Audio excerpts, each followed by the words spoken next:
Hello guys, sobrang init pa rin. Grabe. Tingnan ko nga guys kung may ano yung puno ng figs. Tabi-tabi kayo bari-bari. Tabi apoy. Kasi may sayang ang daming inano ng ibon. Kitakman nato eh. Ay, wow! Mayroon. Ikatakman. Alaakman. Hinog na siya. Naano lang siya magyarhang.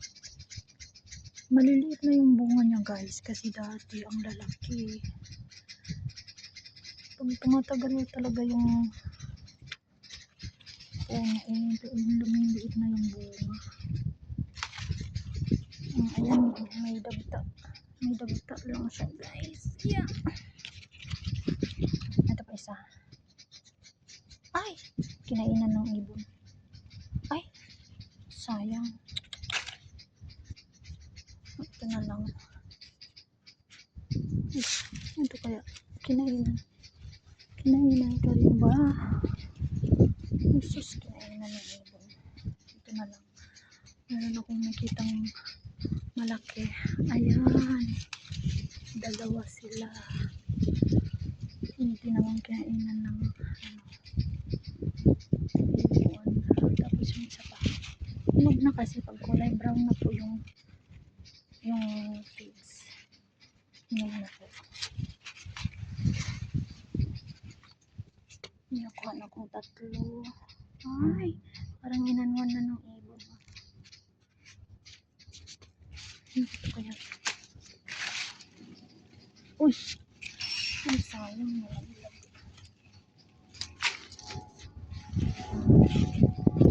Laki na naman ang airplane na yun.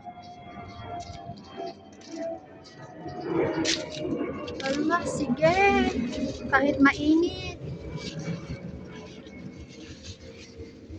Kuha pa rin ng ito. Ay, thank you. Thank you. Sorry mga ibon ha. Kinuha ko yung pagkain nyo. Kasi favorite ko rin ito. Titirahan naman ko kayo. Titirahan ko kayo. Nakita pa ko dito ng isa. Asan na ba yun?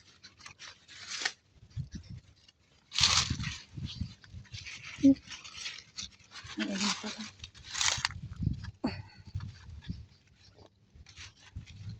Meron pa din naman maliliit.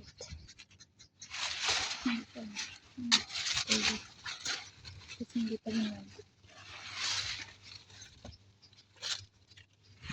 Ayan. Meron pa isa.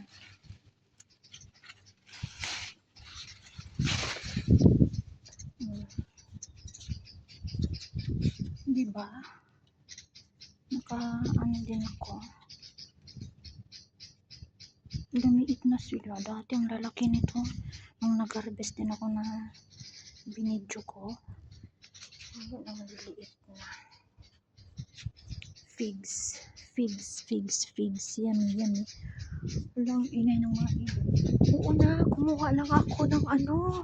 Sorry mga ibon. Ilan lang naman ako. Hiningal tuloy ako sa init.